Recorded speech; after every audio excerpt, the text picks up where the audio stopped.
Dan sekarang kita masuk pada pertanyaan dari ibu-ibu. Pertanyaan nomor 1.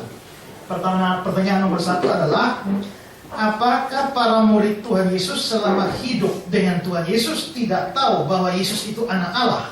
Sehingga waktu Tuhan Yesus bangkit, Thomas masih minta bukti lagi. Nah, apakah para murid Tuhan Yesus ini tidak tahu bahwa Yesus itu anak Allah? Tidak, saudara ya. Mereka bahkan sudah tahu Yesus itu anak Allah atau Sang Mesias itu sudah dari awal. Ingat ya, Mesias itu bahasa Ibrani. Mesias itu bahasa Ibrani, katanya setara dengan bahasa Yunani Kristus. Jadi Kristus itu sama dengan Mesias, artinya yang diurapi. Sepadan dia dengan bahasa Arab itu adalah Al-Masih. Jadi makanya orang Islam bilang, atau bahasa Arab, Isa Al-Masih. Al-Masih, Masiah atau Mesias, dan Kristus itu sama artinya. Nah, apakah murid-murid sudah tahu? Jelas. Bahkan sejak dari awal, ketika Nathanael itu pertama kali jadi murid Tuhan Yesus saja, dia sudah kasih pengakuan. Kalau kita lihat Yohanes 1 ayat 29, ya, kata Nathanael kepadanya, Rabi, engkau anak Allah, engkau raja orang Israel. Padahal ini Nathanael pertama kali ketemu Tuhan Yesus. Dia bilang, Rabi, engkau anak Allah. Dia sudah tahu. Lalu beberapa kali mereka langsung mendapatkan pengakuan, mendengar pengakuan langsung, Yesus anak Allah. Dan itu bukan dari mana-mana, mereka dengar dari setan. Ya, coba lihat Matius 8, 28-29. Setibanya di seberang, yaitu di daerah orang Gadara, datanglah dari pekuburan 2 orang yang kerasukan setan. Yaitu orang kerasukan setan. Mereka sangat berbahaya sehingga tidak ada seorang pun berani melalui jalan itu, dan mereka itu pun berteriak. Nah, karena ini orang kerasukan setan, waktu mereka berteriak, ini bukan kata-kata mereka lagi, tapi ini kata-kata setan. Setan bilang apa? Apa urusanmu dengan kami, hai anak Allah? Jadi setan sendiri percaya Yesus itu anak Allah. Saya tanya, kalau Tuhan omong selalu benar? Selalu benar kalau Tuhan omong? Selalu. Kalau manusia omong selalu benar? Tidak. Kadang benar, kadang bohong. Kalau setan omong selalu bohong? Berarti setan bilang, apa urusan dengan kami, hai anak Allah? Setan bohong? Tidak, ini setan jujur ini.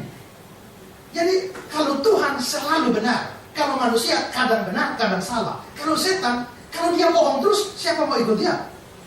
Setan itu kadang jujur, kadang bohong. Dia variasi, jujur, bohong. Jujur lagi, bohong lagi. Jujur, bohong. Nah, karena itu maka banyak orang tertipu. Kalau setan itu dari awal ujung sampai ujung bohong semua, siapa mau ikut setan? Jadi setan kadang-kadang omong itu benar. Dan dalam ayat ini, dia omong benar. Maka setan bilang kepada Yesus, hai anak Allah. Dan Yesus betul anak Allah. Berarti di sini setan omong benar. Dan kalau setan omong benar, kalau setan omong salah, pasti Yesus tegur dia.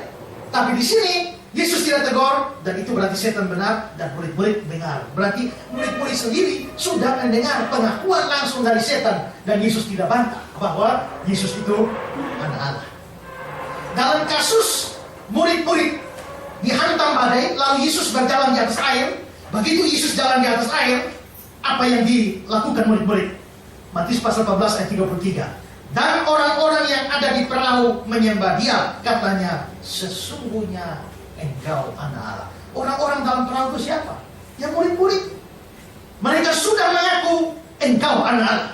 Lalu secara khusus di Kaisarea Filipi, itu Yesus pernah bertanya kepada murid-muridnya. Kita lihat Matius 16, 13-16.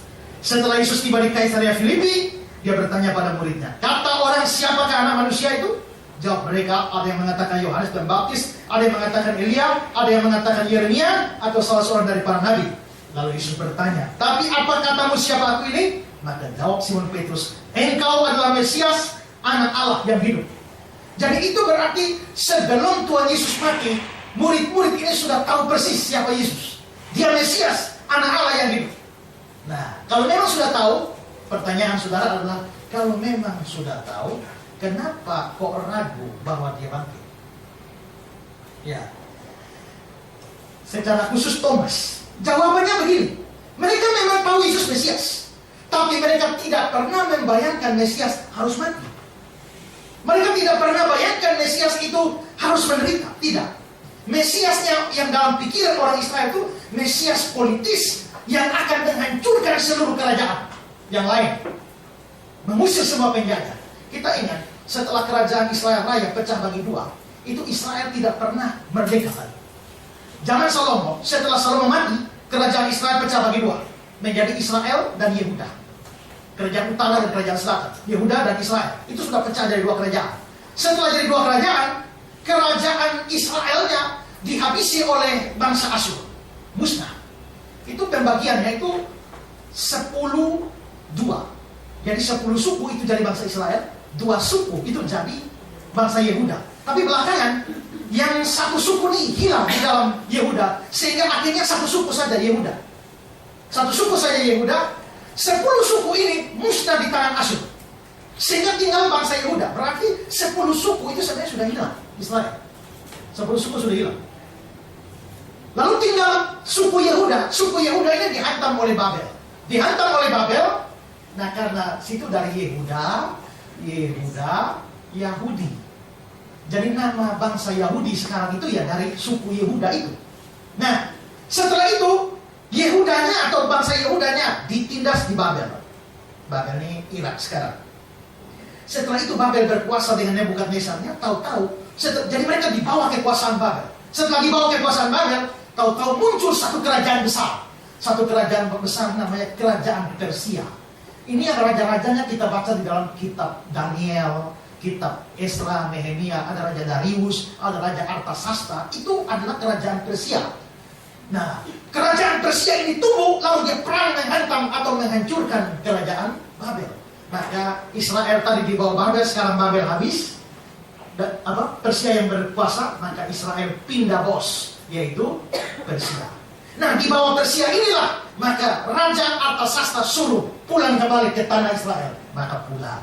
Maka mereka ada di bawah jajahan Persia. Setelah Israel ada di bawah jajahan Persia, belakangan muncul satu kerajaan besar namanya kerajaan Yunani di bawah Alexander Agung. Nah, kerajaan Yunani ini kerajaan hebat. Dia taklukkan Persia. Waktu bangsa Yunani perang sama Persia, mereka perang di satu teluk. Ya, di satu teluk namanya Teluk Marathon. Itu perang besar. Angkatan Laut Persia bersama dengan Angkatan Laut Yunani perang besar di Teluk Marathon. Akhirnya Yunani menang. Karena Yunani menang, zaman dulu belum ada telepon, jadi tinggal telepon saja ke Athena Yunani, kami menang. Tidak. Jadi harus kasih kabar mulut. Karena itu begitu Yunani menang, maka satu orang prajurit Yunani lari non-stop dari Teluk Marathon sampai Athena, tidak berhenti, hanya untuk mengabarkan kemenangan Yunani. Karena dia lari tidak berhenti sampai Athena dari Teluk Marathon, maka lari non-stop, akhirnya disebut lari maraton. Nah, itu dari sejarahnya dari situ. Ya, jadi lari maraton itu karena perangnya di Teluk Marathon. Akhirnya Persia hancur, Yunani berkuasa, maka orang Israel pindah bos lagi, yaitu di bawah Yunani. Nah, karena itulah Yunani ini berkuasa semua arah Yunani. Maka bahasanya mesti bahasa Yunani, cara berpakaiannya mesti cara berpakaian Yunani, filsafatnya Yunani, pembangunannya Yunani, semua arah Yunani.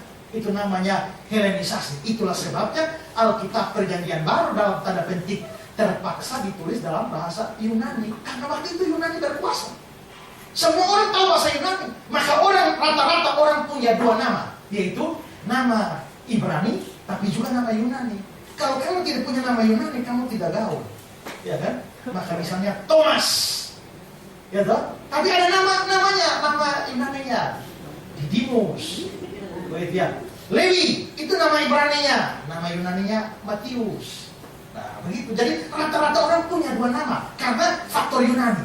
Lagi enak-enak berjibawa Yunani, tiba-tiba muncul kerajaan baru, kerajaan Romawi. Kerajaan Romawi menghabisi Yunani. Karena menghabisi Yunani, maka Romawi berkuasa, Israel pindah bos lagi. Maka waktu Tuhan Yesus lahir, Israel berada di bawah pemerintahan Romawi. Karena itu ada Kaisar Agustus di Roma. Kaisar Agustus menempatkan raja-raja wilayah seperti Herodes dan juga gubernur, yaitu Pontius Pilatus. Nah, Jadi pada waktu itu kita bisa lihat bahwa mereka sudah dijajah oleh Babel, lalu Persia, lalu Yunani, lalu Romawi. Nah, mereka berpikir Mesias akan datang. Mesias akan datang ini, dia akan habisi Romawi. Dan dia akan mengembalikan Israel pada masa kejayaan seperti zaman Daud dan Salomo. Nah, itu konsep mereka begitu.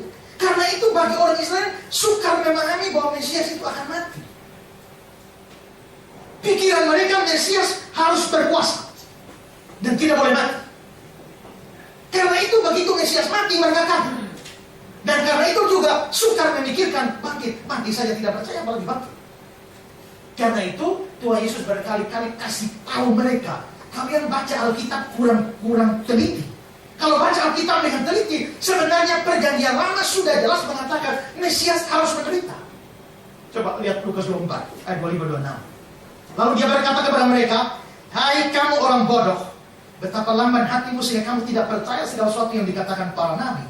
Bukankah Mesias harus menderita semua itu? Mereka tidak tahu, makanya Yesus bilang kalian ini bodoh. Ya. Mesias harus menderita. Lalu Lukas 24 ayat 45-46. Lalu dia membuka pikiran mereka sehingga mereka mengerti kitab suci. Katanya pada mereka, ada tertulis demikian, Mesias harus menderita dan bangkit dari antara orang mati. Nah, jadi mengapa sampai sudah tahu Yesus Mesias, sudah tahu Yesus Allah, tapi kok sukar terima? Karena konsep mereka Mesias tidak menderita. Tapi ternyata konsep Alkitab Mesias itu Mesias yang menderita. Karena itu bagi orang Yahudi, Yesus itu bukan Mesias. Yesus itu cuma pengajar palsu. Saya barusan nonton debat seorang teolog Kristen, debat lawan seorang rabi Yahudi. Wah, ramai itu. Dan orang Kristen percaya Yesus itu Mesias. Tapi rabi Yahudi dan tidak. Yesus itu hanya seorang penyesat yang membelot dari agama Yahudi. Mereka tidak terima Yesus.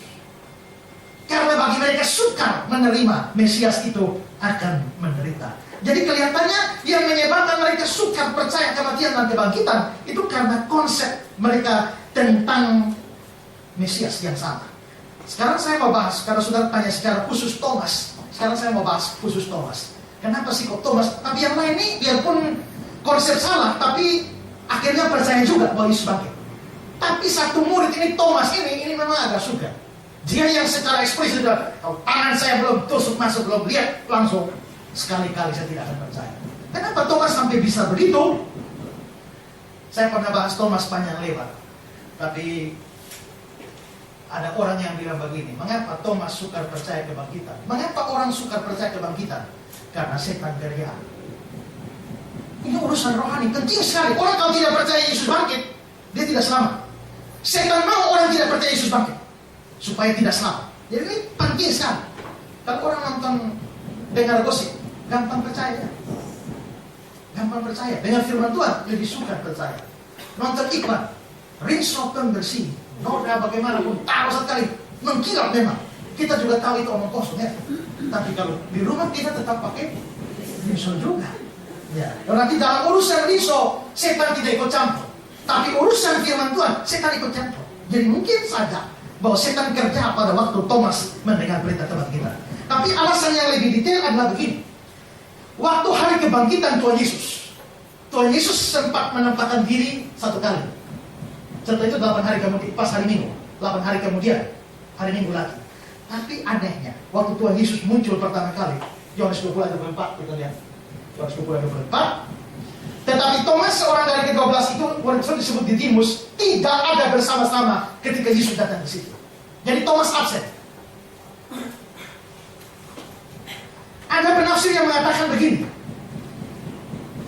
Dengan ini kelihatannya untuk apa murid-murid ini berkumpul? Setidaknya mereka ada doa atau ada persekutuan. Dan itu cikal bakal dari ibadah hari Minggu. Hari Sabat itu kan hari Sabtu aslinya. Tapi sejak dari hari kebangkitan Kristus, orang Kristen sudah beribadah pada hari Minggu. Sampai abad kedua, seluruh gereja Kristen sudah ibadah hari Minggu. Hanya orang Yahudi tetap Sabtu. Sampai hari ini hanya Advent saja yang masih ikut sampai hari Sabtu. Tapi semua gereja Kristen itu ibadah pada hari Minggu. Jadi kalau ini dianggap ibadah, sekarang kita lihat Yohanes 20 ayat 19-23. Ini Thomas tidak ada ya. Pada waktu itu datanglah Yesus dan berdiri di tengah-tengah mereka dan berkata, damai sejahtera bagi kamu. Berarti ada berapa murid di situ? Tuhan Yesus punya murid berapa? 12. Satu sudah bunuh diri, Yudas. Berarti tinggal 11. Tapi Thomas tidak ada. Berarti 10. Hanya 10 orang. Waktu Yesus berdiri, damai sejahtera bagimu. Berarti 10 orang dapat damai sejahtera. Thomas tidak dapat. Kenapa? Bolos dari ibadah, bolos dari persekutuan, tidak dapat damai sejahtera.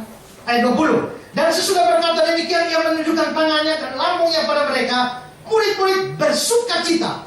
10 murid bersuka cita. Thomas tidak dapat. Kenapa? Bolos. Ayat 21.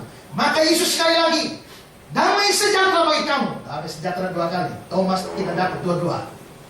Sama seperti Bapa mengutus aku, demikian juga sekarang aku mengutus kamu. Semua dapat pengutusan, cuma Thomas tidak dapat. 22. Dan sesudah berkata demikian, dia menyambusi mereka dan berkata, terimalah Roh Kudus. Semua dapat Roh Kudus, hanya Thomas saja yang tidak. Lalu ayat 23. Jikalau kamu mengampuni dosa orang, dosamu diampuni. Jikalau kamu menyatakan dosa orang tetap ada, dosanya tetap ada. Kuasa untuk menyatakan dosa diberikan kepada murid-murid yang lain, tapi Thomas tidak dapat. Seorang penafsir namanya Adam Clark, dia mengatakan begini: Thomas kehilangan banyak hal baik dan mendapatkan banyak hal yang buruk atau jahat, tapi dia tidak sadar akan keadaannya. Lihatlah konsekuensi dari tindakan meninggalkan perkumpulan umat Allah. Yesus datang ke pertemuan itu, seorang murid didapati tidak di tempatnya yang sebetulnya bisa ada di sana, dan dia bukan hanya tidak diberkati, tapi hatinya menjadi keras dan gelap melalui tipu daya dari dosa. Jadi, saudara tidak akan tahu betapa ruginya saudara kalau saudara tidak hadir dalam ibadah, atau saudara suka bolos dari persekutuan. Saudara lihat, ada begitu banyak Tuhan Yesus hadir di tengah-tengah persekutuan itu, semua dapat berkat rohani luar biasa. Thomas kehilangan banyak hal. Tuhan Yesus bilang, di mana 2-3 orang berkumpul, aku ada. Kalau saudara absen, saudara bolos, saudara tidak dapat banyak berkat itu. Ya, kalau memang kita hadir di persekutuan, orang tidak bahas firman, hanya bikin lawak saja, ketawa-ketawa dari ujung ke ujung, ya memang tidak terlalu rugi juga. Ya, tapi kalau firman Tuhan diberitakan sungguh-sungguh Tuhan hadir, saudara rugi. Kalau saudara tidak dapat berkat dari Tuhan. Ya, jadi mengapa sampai Thomas tidak percaya? Kelihatannya karena dia mengundurkan diri, lalu akhirnya hatinya menjadi keras. Maka begitu 10 murid yang lain bilang, kami telah lihat Tuhan yang bangkit. Dia bilang, kalau saya tidak tusuk tangan, saya tidak akan percaya. Karena apa? Karena dia mendapatkan kerugian, tidak hadir di dalam kebaktian itu. Ya. Jadi ada 2 alasan mengapa sampai Thomas tidak percaya. Pertama, secara umum dengan murid-murid yang lain, konsep mesianiknya salah. Kedua adalah karena dia bolos dari kebaktian. Ini pertanyaan pertama.